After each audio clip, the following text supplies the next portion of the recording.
मुल्क में जो है वो इंटरनेशनल क्रिकेट जो है वो फर्दर आगे बढ़ रहा है और हम सब बहुत एक्साइटेड है कि पाकिस्तान जो है मैच जीते। इंशाल्लाह पाकिस्तान से बहुत उम्मीदें हैं और जैसे चैंपियन ट्रॉफी डिफेंडिंग चैंपियन है हम। Just behind Square on the leg side. Bolden, beautiful wrong in. What a terrific.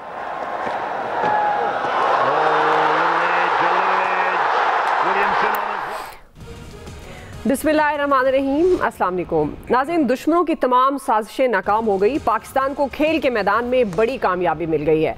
Pakistan में 29 साल बाद दुनिया क्रिकेट का सबसे बड़ा चैंपियंस ट्रॉफी का मेला शुरू हो गया है। मैदान सज गए हैं। दुनिया की 8 बेहतरीन टीमें आमने सामने हैं। भारत के सिवा तमाम 6 टीमें पाकिस्तान में मौजूद हैं। पाकिस्तान 7 साल से चैंपियंस ट्रॉफी का चैंपियन है और टाइटल का दिफा कर रहा है। इस वक्त मेगा इवेंट का इफ्तिताही मैच नेशनल स्टेडियम कराची में जारी है।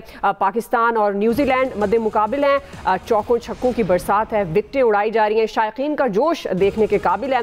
न्यूजीलैंड ने पहले बैटिंग करते हुए मुकर्ररा 50 ओवर्स में 5 विकेटों के नुकसान पर 320 रन बनाए और इस वक्त पाकिस्तान की बैटिंग जारी है। नाज़रीन, चैंपियंस ट्रॉफी के इनेकाद के मामले पर भारत की तरफ से बार बार रोड़े अटकाने और इवेंट को सबूताज करने के लिए एड़ी चोटी का जोर लगाया गया, मगर पाकिस्तान की बेहतरीन सिफारतकारी के बाइस आलमी बरादरी ने पाकिस्तान पर मुकम्मल एतमाद का इजहार किया और अपनी टीमें पाकिस्तान भिजवाई। पाकिस्तान ने भी गैर मुल्की मेहमानों की ना सिर्फ बेहतरीन मेज़बानी की है बल्कि चैंपियंस ट्रॉफी के लिए आलमी मेयार के मुताबिक इंतजाम किए गए।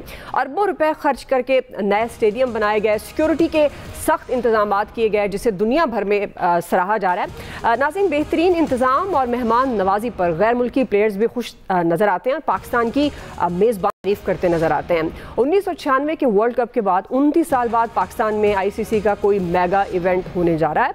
इसी से मुतालिक आज का पहला और बड़ा सवाल होगा। पैनल में शामिल हैं अयाज खान साहब, आमिर इलियास राना साहब, फैसल हुसैन साहब, नवीद हुसैन साहब और मोहम्मद इलियास साहब। आप सबका शुक्रिया। अयाज साहब, आपसे आगाज़ करूँगी। चूँकि भारत ने बड़ी साजिशें की, रोड़े अटकाने की कोशिश की, अब ये चैम्पियंस ट्रॉफी का इवेंट अल्हम्दुलिल्लाह पाकिस्तान में कामयाबी से इस वक्त पहला मैच जो है वो जारी है।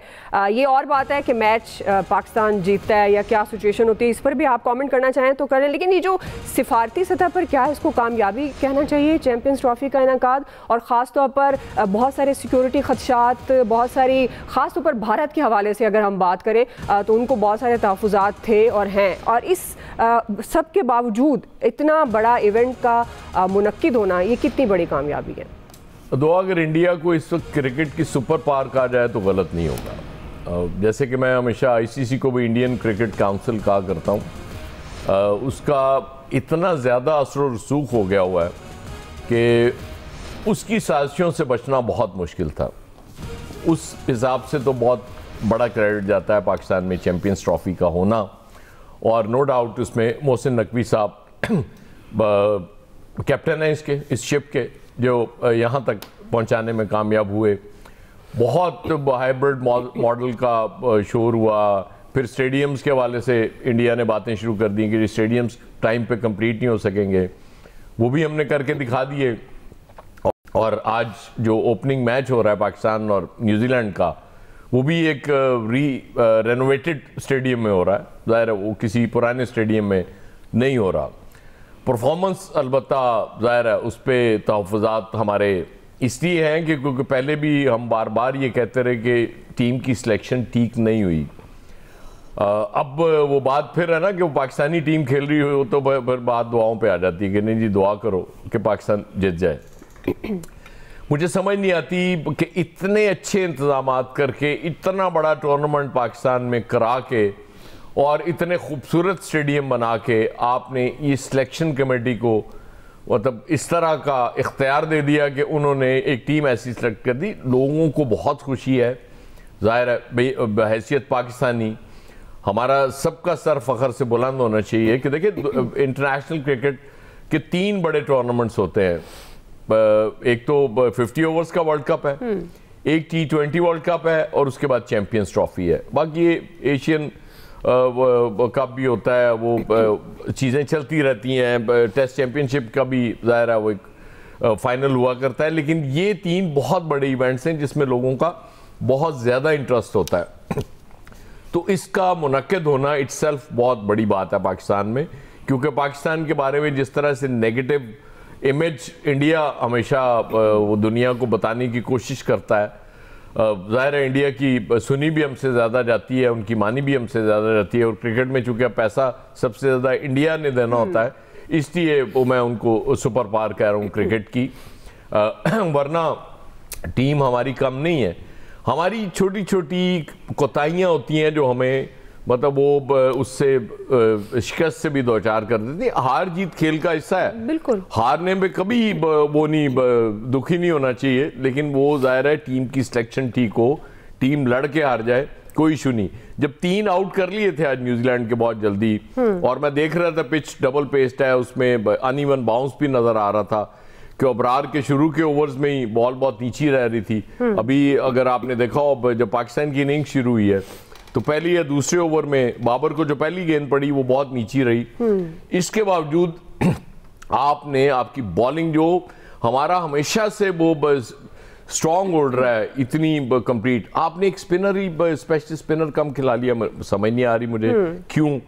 साउथ शकील नो डाउट बहुत अच्छे प्लेयर हैं टेस्ट के, लेकिन जब भी कोई टूर्नामेंट बड़ा आता है वनडे का उसमें उनको शामिल कर लिया जाता है, मेरी समझ से बाहर है। आप 2 स्पिनर्स नहीं खिला रहे थे आप, मतलब वो साउथ शकील की जगह किसी वनडे प्लेयर को तो खिला लेते ना यार। उस्मान खान आपने सिलेक्ट किए हुए हैं, वो बाहर बैठे हुए हैं, भाई क्यों नहीं आप उनको चांस दे रहे? आप उनको चांस देना। अगर आप समझते थे कि बेस्ट टीम हमने सिलेक्ट कर ली है, जी। फहीम अशरफ को चांस दे के हमने देख लिया लास्ट मैच में क्या हालत हुई।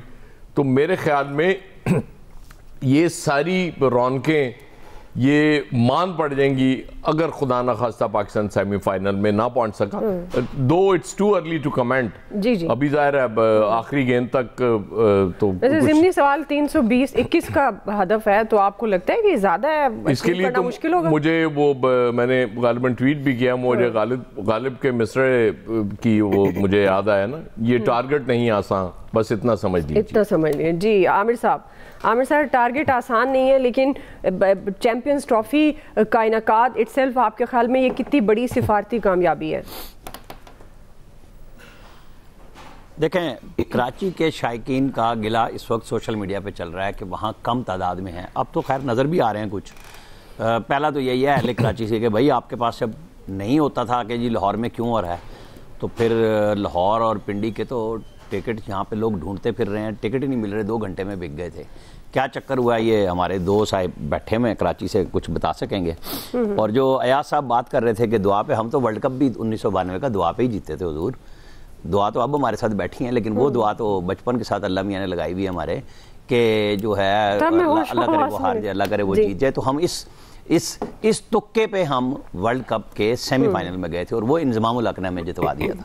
ठीक है, खिलाड़ी कोई भी चल जाए, जैसे हम उस दिन बात कर रहे थे तो हम उस दिन जीत गए। जिस दिन हम कह रहे थे कि सिलेक्शन गलत है, फलां है, हम अपनी टीम के साथ दुआ के साथ खड़े हैं। ठीक है ना, दुआओं के साथ खड़े हुए हैं कि कोई और ना देखे न समझे बात, मैं दुआओं की बात कर रहा हूँ कि ये जो है नहीं, हमें वैसे दुआ के साथ भी खड़ा होना चाहिए। हमारी एंकर है यार सब, हम खड़े हैं, हम बैठे हुए हैं, सामने बैठे हुए हैं, इसमें कोई शक ही नहीं है। अच्छा, दूसरी बात यह है क्योंकि ज़ाहिर खेल है ना, तो खेलना चाहिए इस बात को कि जरदारी साहब नज़र आ रहे हैं वहाँ पे, आसफा भुट्टो हैं, फिर वो जो मोहसिन नकवी हैं। बहरहाल क्रेडिट आप सबसे पहले दें नजम सेठी को, जिसने वो जो हमारी क्रिकेट IPL वो PSL शुरू कराई उनके मुकाबले में, और हम क्रिकेट में वापस आए। श्रीलंका को क्रेडिट दें जो हमारे साथ खेलने आया, कभी हम जाया करते थे वहाँ पे उनके ख़तरात में, क्योंकि यहाँ हमला होता है। यहाँ तो पूरी कोशिश इंडिया की ही थी कि यहाँ से दुनिया की हर चीज़ ख़त्म हो जाए। अब हमारे यहाँ अपनी पार्टियां भी ये काम शुरू हो चुकी हैं, जैसे SCO कॉन्फ्रेंस थी कि जी मुजाहरा कर लो, जी लॉन्ग मार्च कर लो, धरने कर लो। यहाँ पे जो कुछ भी हो, शुक्र करें कि इस दफ़ा वो रमज़ान के बाद टल गए हैं, क्योंकि उनकी इकट्ठी वो बनी नहीं बात, वरना तो वो 19 से यही काम भी शुरू करने लगे थे कि करके दिखाओ, हम फिर आ रहे हैं। तो सबको समझना चाहिए, जैसे SCO एक बेहतरीन समिट हमारी को 2-3 अशरों के बाद हुई, इसी तरह आप क्रिकेट 1996 के बाद आप ICC का एक बड़ा टूर्नामेंट करने जा रहे हैं, अल्लाह मियां खैर खैरियत से निपटा दे। पूरी कौम की दुआएं हैं साथ इसके, क्योंकि हमारे पास तो छोटी छोटी खुशियां हैं ना। हमारे क्रिकेट खेलते हैं, लोग जीतते हैं, हम खुशी का इजहार करते हैं, हम हारते हैं, हम गुस्से में भी आते हैं, ये फितरी अमल है। लेकिन अगर हम हारें और खेल के हारें तो फिर कोई गुस्सा भी इतना नहीं आता कि अगर आप बहुत बुरी तरह हार रहे हो कि क्या है, क्योंकि होती तो फिर वो बात है दुआ वाली। लेकिन बहरहाल एक अच्छी बात हुई है कि टूर्नामेंट का आगाज़ हो गया है। कज़ाफ़ी स्टेडियम बिल्कुल नया मिल गया है। मोहम्मद इलियास साहब खामोशी से बिल्कुल ना बैठे रहें। अभी इस्लामाबाद में 27 को मैच है पाकिस्तान बांग्लादेश का, और मैं VIP इंक्लोजर के पास इसका मुंतज़िर हूँ, क्योंकि ये अकेले जाके मोहसिन नकवी से मिल लेने की कोई कहानी नहीं होनी चाहिए। हमें तो चाहिए है कि हम भी मैच वहाँ जाके देखें। क्योंकि मैंने ये बात 2 घंटे वाली इसलिए कही कि जब वो टिकट्स की बात आई, हमने चेक किया तो टिकट बिक चुके हुए थे, हम उससे भी महरूम हुए कि क्या होगा। बहरहाल जी अच्छी बात है कि इन सारे हंगामों में, सियासी हंगामे हो, माशी हंगामे हो, उसमें पाकिस्तान में खेल एक अच्छे अंदाज में है, लोगों को खुशी मिल रही है, इसको सेलिब्रेट भी करना चाहिए, इसके लिए दुआ भी करनी चाहिए। जी फैसल साहब। जी दुआ, जब आपका मैंने सवाल देखे दो, तो मैंने कहा था कि मैं आपको खिराज तहसीन पेश करूंगा इस सवाल पे कि बड़े अरसे के बाद, कई सालों के बाद ऐसा कोई सवाल आया कि जो हम इमरान खान की गुफ्तगू के बगैर कर सके। नहीं वो आएगा, शो नहीं हो सकेगा ऐसे। दोस्तों की गुफ्तगू सुनने के बाद मैं खिराज तहसीन मैं नहीं कर सका पेश आपको। मैंने सोच थी, अपनी सोच को ही वापस लेता हूँ। बहरहाल हर चीज़ में अगर इमरान खान ही फिट होता है इस मुल्क में, तो इस मुल्क का निज़ाम जो है ना वो इमरान खान के बगैर चल नहीं रहा। बात यह है कि इसमें कोई शक नहीं कि एक खुशी का मौका है, इंटरनेशनल इवेंट हो रहा है, लोग स्टेडियम जा रहे हैं या नहीं जा रहे हैं, लेकिन इस खुशी को सेलिब्रेट कर रहे हैं कि पाकिस्तान के अंदर बड़े अरसे के बाद कोई इतना बड़ा इवेंट आया है खेल के हवाले से। और खेल को जो लोग है ना, और क्रिकेट को ख़ास तौर पे, बल्कि क्रिकेट को ही ख़ास तौर पे यहाँ पे जो है ना उसको बड़े बिल्कुल एक समझ लें कि एक अकीदत के साथ जो है ना उसमें लोग इन्वॉल्व होकर जो है ना वो देखते हैं। टीम की परफॉर्मेंस जैसी भी हो, अच्छी हो बुरी हो, क्रिकेट लवर्स जो है ना पाकिस्तान में, बल्कि पूरे खत्ते में, अपना पाकिस्तान, भारत देश और बांग्लादेश, इस पूरे खत्ते में बहुत ज़्यादा पाए जाते हैं। अब तो अफगानिस्तान में भी क्रिकेट की फॉलोइंग जो है ना बहुत ज़्यादा बढ़ गई है। तो एक अच्छी बात है पाकिस्तान में इवेंट हो रहा है। जिन जिन लोगों ने इस इवेंट को कराने में दिलचस्पी ली और कामयाबी से कराया, उस सबको जो है वो मुबारकबाद पेश करनी चाहिए, और लोगों को एक खुशी सेलिब्रेट करने का जो है वो मौका मिला है। और दुनिया भर में भी ये मैसेज दिया, ये हमारा एक अलमिया है कि हमारा कोई इवेंट होता है तो हम सबसे पहली बात ये करते हैं कि दुनिया में मैसेज दिया कि ये एक पुरअमन मुल्क है, या बड़े इवेंट हो सकते हैं। तो जबकि दुनिया में जब कोई इस तरह के इवेंट होते हैं तो ये बात नहीं की जाती, लेकिन हमारा अलमिया है, हम मजबूर है ये कहने पर कि हमने इन हालात में भी ये बड़े इवेंट करवाए, दुनिया भर की टीमें आई। भारत की पूरी कोशिश थी कि इस इवेंट को जो है किसी तरह पाकिस्तान से छीन लिया जाए, सबूताज कर दिया जाए, नेस्तो नाबूद कर दिया जाए, लेकिन भारत को जो है वो मुखी खानी पड़ी। पूरी एक कैंपेन लॉन्च की गई पाकिस्तान के खिलाफ कि पाकिस्तान जो है वो क्रिकेट के आलमी मुकाबलों के लिए जो है वो सूदमंद जगह नहीं है, लेकिन हमने साबित किया कि हमारे जो है इवेंट हो सकते हैं, और एक नहीं कई दफ़ा हमने साबित किया। तो ये जो एक प्रोपेगेंडा था पाकिस्तान के खिलाफ, वो भी जो है नाकाम हो गया। अल्लाह करे कि ये सारे जो मैचेस हैं ये खैर असलूबी के साथ जो है अंजाम पाए, बिल्कुल जी, और पाकिस्तान में जो है एक तरक्की का रास्ता खुले, बैनुल अक़वामी इवेंट्स का जो है वो रास्ता खुले। जहाँ तक ये बात है ना कि लोग क्यों नहीं जा रहे, तो उस पे एक गौर करने की ज़रूरत है कि क्यों नहीं जा रहे। इतना आप पेचीदा सिस्टम बना देते हैं स्टेडियम जाने का, उस दुश्वारी के सबब जो है वो लोग वहाँ नहीं जा पाते। उस सिस्टम को जो है ना आपने जो है ना वो आसान करना होगा, ताकि अगर आप चाहें कि स्टेडियम भी हमारे भरे हुए नजर आए। तो खुदा न खास्ता अगर स्टेडियम नहीं भरे हुए, उसका मतलब ये नहीं है कि पाकिस्तान में क्रिकेट की कोई लोगों में दिलचस्पी खत्म हो गई है। लोग जो है वो छुट्टी लेकर जो है ना टीवी के सामने बैठ के मैच से लुत्फ़अंदोज़ हो रहे हैं। बिल्कुल, स्टेडियम जा रहे हैं नहीं जा रहे, ये सानवी बात है, क्रिकेट को लोग एंजॉय कर रहे हैं। ठीक, अच्छा तो अब ये क्रेडिट नो डाउट सारे एक्स चेयरमैन PCB को जाता है, लेकिन सबसे ज़्यादा क्रेडिट जो जाता है ना पाकिस्तान में इंटरनेशनल क्रिकेट बहाल करने, वो एहसान मानी और मोहम्मद वसीम जो थे इनके कॉम्बिनेशन को जाता है। उनकी ज़ाहिर है वो ICC के वो रह चुके हुए थे प्रेसिडेंट भी, और उन्होंने अपने गुड ऑफिस यूज करके उसके बाद फिर बहुत ज़्यादा फर्क पड़ा। जी नवीद साहब। अच्छा दुआ, मेरे ख्याल में थोड़ा सा हम अगर प्रेगमेटिक और रियलिस्टिक सा एनालिसिस करें कि सारी चीज़ जैसे अभी आपने अपने इंट्रो में जिक्र किया, हमने सारी चीज़ उठा के दुश्मन मुल्क और इंडिया के ऊपर डाल दी, तो रियलिस्टिकली अगर एनालिसिस किया जाए तो जब पाकिस्तान में इंटरनेशनल क्रिकेट ख़त्म हुई थी तो वो 2009 था। 2009 में जब लाहौर में जो है वो श्रीलंकन टीम के ऊपर अटैक हुआ, दहशतगर्दों का हमला हुआ, उसके बाद जो है आपकी 2009 की जो चैम्पियंस ट्रॉफी थी उसको होस्ट करने का हक भी आपसे ले लिया गया, और उसके बाद 2011 या 12 का जो वर्ल्ड कप था उसका भी को होस्ट करने की आपसे वो ले लिया गया था। उस वक्त पाकिस्तान में दहशतगर्दी उरूज पे थी, उस वक्त हमले हो रहे थे, धमाके हो रहे थे, उसके बाद जो है वो सिचुएशन एक ऐसा इमेज बना, बिकॉज देखें ये भी एक अनहोनी चीज़ है कि एक गैर मुल्की क्रिकेट टीम के ऊपर जो है किसी दूसरे मुल्क में हमला हो, दहशतगर्दों का हमला हो, तो ये एक बड़ी चीज़ थी और इसी ने एक परसेप्शन बिल्ड किया। इंटरनेशनली जो आपका इमेज था वो बड़ा ख़राब हुआ, और जो है वो टीमें, बाहर की टीमें आने के लिए ऑब्वियसली ऐसी जगह फिर कौन आएगा जहाँ पे एक मेन आपके मेट्रोपॉलिटन सिटी के अंदर जो है वो दहशतगर्द आके वो अटैक करें। तो इतना हमें इस चीज़ को भी एडमिट करना चाहिए कि हमारी अपनी भी कोताहियाँ थी, हमारी अपनी सिक्योरिटी सिचुएशन जो थी वो ठीक नहीं थी, और उसी की वजह से जो है वो इंटरनेशनल क्रिकेट जो है वो पाकिस्तान में ख़त्म होकर रह गई थी। आपके स्टेडियम जो है उजाड़ हो गए थे। अच्छा, फिर मज़े की बात ये है कि अब जो बात की हम ये बात करें कि रिवाइवल जो क्रिकेट का इंटरनेशनल क्रिकेट का है, तो मेरे ख्याल में जैसे आमिर साहब ने बात की कि नजम सेठी को नो डाउट क्रेडिट जाता है कि उन्होंने जो PSL शुरू किया, यानी PSL के ज़रिए ही, पाकिस्तान सुपर लीग के ज़रिए ही जो है वो गैर मुल्की खिलाड़ी जो है वो पाकिस्तान आना शुरू हुए, और उससे रफ्ता रफ्ता जो है वो आपकी सिक्योरिटी सिचुएशन भी खैर बहुत बेहतर हो गई थी, तो वो उससे जो है वो रिवाइवल हुआ। अच्छा, जहां तक इस चैंपियन ट्रॉफी का सवाल है तो नो डाउट इंडिया की, हमने बारहा ये बात इन्हीं प्रोग्राम में की है कि इंडिया की तो डिप्लोमेटिकली ये कोशिश रही है जब से मोदी आया है, और जब तक मोदी ये रहेगा वो खेलों को भी पॉलिटिसाइज करता है। हमने देखा कि अभी भी आप देखें, अब ICC के जो चेयरमैन हैं वो अमित शाह के साहबजादे हैं, जय शाह।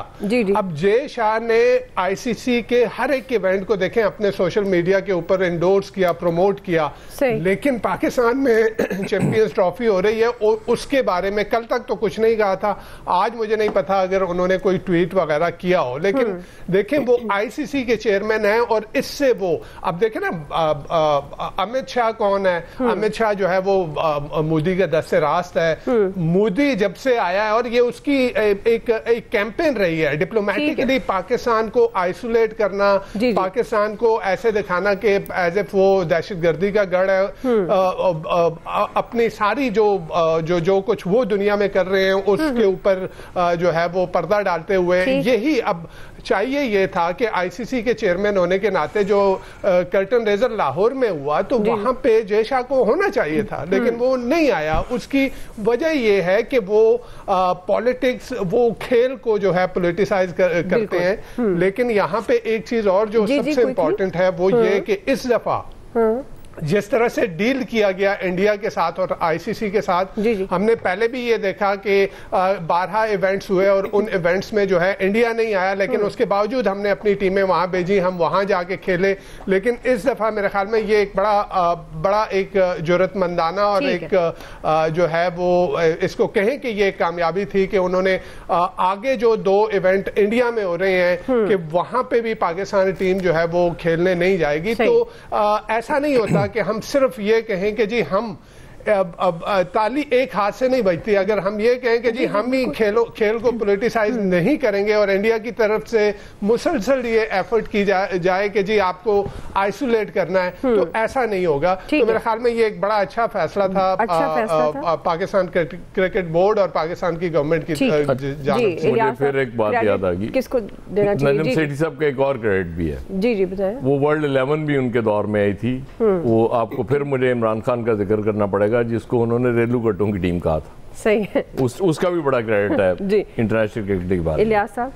किसको क्रेडिट छोटी सी बात मैंने भी करनी है। कामयाबी देखिए बहुत बड़ी कामयाबी है जी, इलियास साहब के बाद मौका पाकिस्तान की बहुत बड़ी कामयाबी हमें पता है 2009 में लाहौर में ही हमारे सामने ये वाकया जो सारा हुआ था दहशतगर्दी का, जो प्लानिंग की गई थी और जो इसके पीछे भी जो इनके हाथ थे वो बाद में डिस्क्लोज हुए इंडिया के, और जिस तरह इन्होंने किया इधर हमारे ताकि श्रीलंका इंटरनेशनल टीम जो मैच जो खेला जाना था उसको ही रोकने के लिए कोशिश की, और जिस तरह दहशतगर्दी की गई वो अभी तक याद है। उसके बाद तो ऐसे लग रहा था जैसे पाकिस्तान में क्रिकेट के लिए कोई टीम अब नहीं आएगी।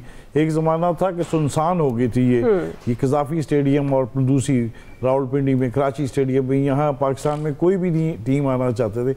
फिर जिसने भी एफर्ट्स की, जो थे सामने जिन लोगों के नाम लिए गए और जिन लोगों ने पीछे सिक्योरिटी अदारे हैं जिन्होंने बड़ी कोशिश की गई।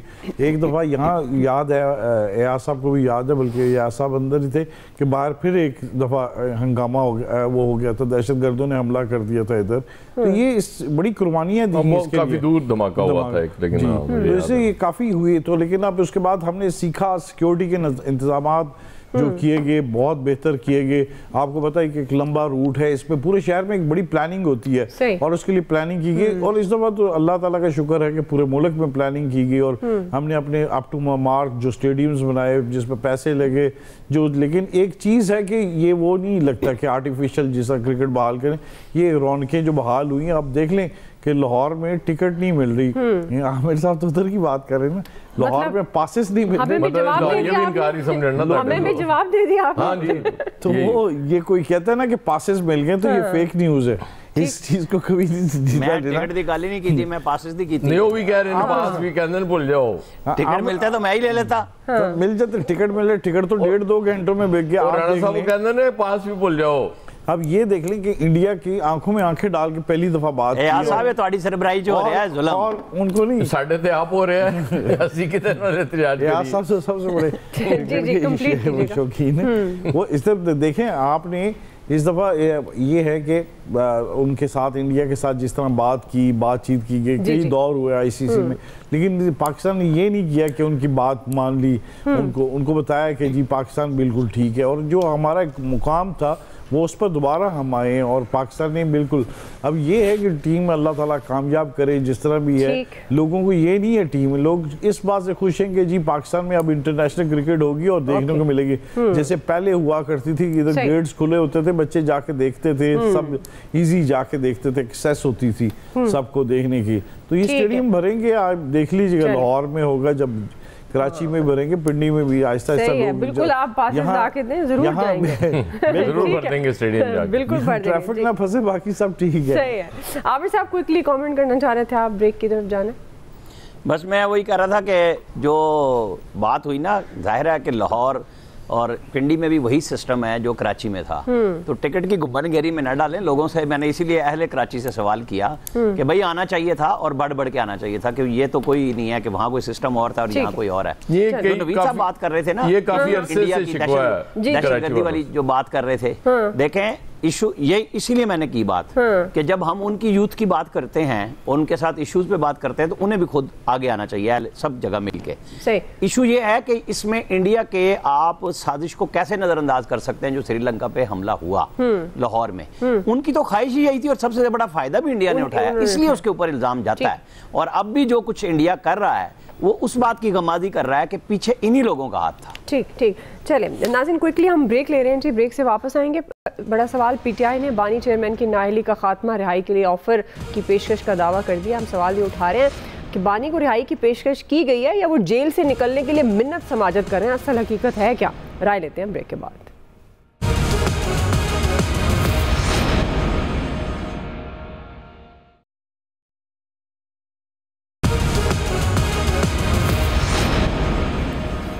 वेलकम बैक नाज़रीन। ऑपोजिशन जमातों ने एक बार फिर सड़कों पर आने का ऐलान किया है। पीटीआई और जमात इस्लामी ने ईद उल फितर के बाद अलग अलग मुल्क गिर तहरीक चलाने का फैसला उनका सामने आया। गवर्नमेंट का ये मौक़िफ़ है कि बानी पीटीआई एडियाला जेल से ख़त पे ख़त लिख रहे हैं और जेल से निकलने के लिए मिन्नतें कर रहे हैं। अब मुसद्दिक मलिक ने यह दावा किया है कि मुज़ाकरात में भी पीटीआई का सबसे पहला मुतालबा बानी की रिहाई था, मगर 14 साल सज़ा होने पर मुज़ाकरात को ख़त्म कर दिया गया।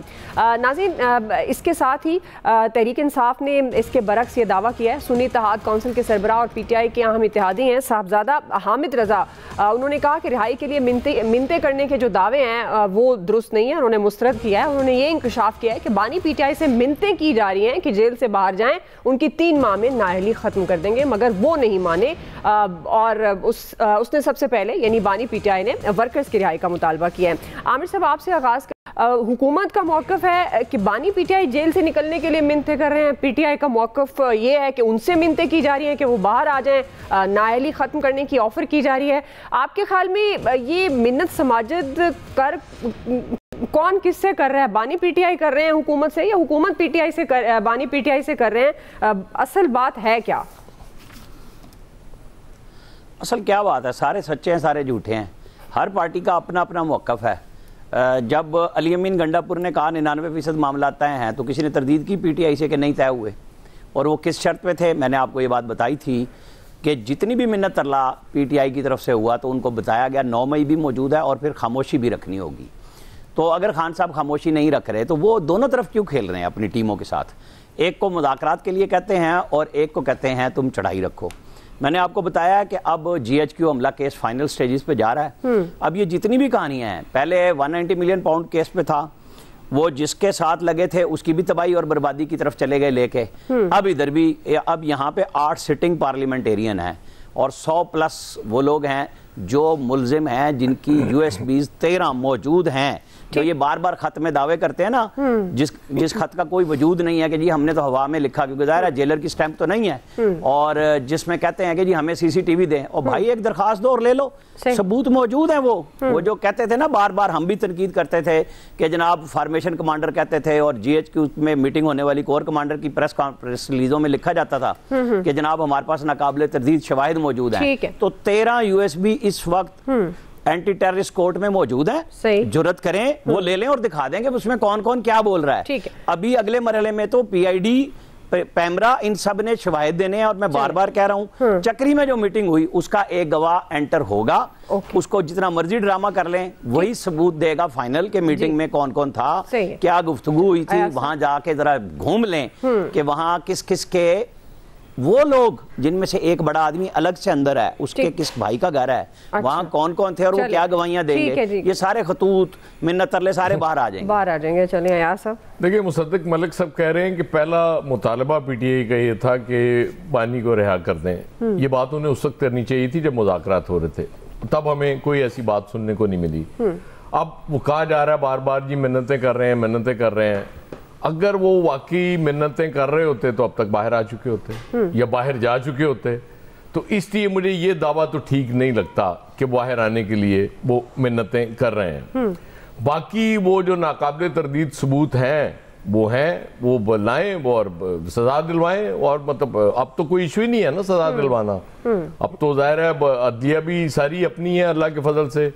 चीफ जस्टिस साहब प्राइम मिनिस्टर साहब से भी मिले हैं, मतलब ये भी कमाल इसी मुल्क में हो सकता है कि चीफ जस्टिस और प्राइम मिनिस्टर मिल रहे होते हैं से भी मिल रहे हैं, और इसके बावजूद फिर इंसाफ देना होता है उन्होंने, वो भी गलत है, नहीं मिलना चाहिए। चीफ जस्टिस को सिर्फ फैसले देने चाहिए इंसाफ पे मबनी, क्यों मुलाकातें करते हैं, नहीं करनी चाहिए।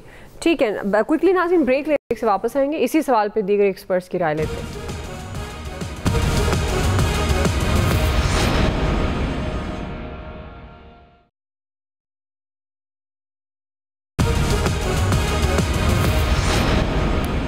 जी वेलकम बैक नाज़रीन। नवीद साहब, कौन किसकी मिन्नतें कर रहा है, बानी पीटीआई हुकूमत की या हुकूमत बानी पीटीआई की?